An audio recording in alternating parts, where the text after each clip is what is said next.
Morse code, Morse, Morse code, Morse. Like steamboat creator Robert Burton Samuel F.B. Morse began his career as a painter, not an inventor. In 1832, Morse was a widower, struggling to raise his 3 children alone. Morse hoped to invent a device that would earn enough money for his family. Morse code, Morse,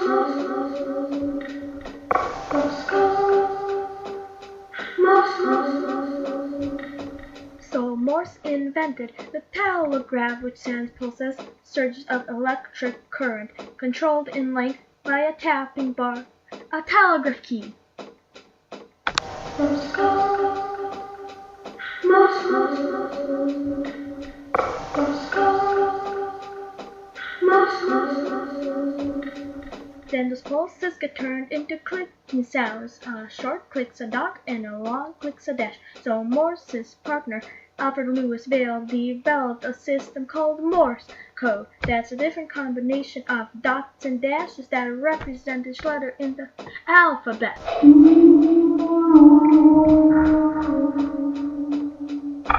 Dot, dot, dot, dash, dash, dash, dot, dot, dot. I spelled this, just signal SOS, dash, dash, dash, dot, dot, dot.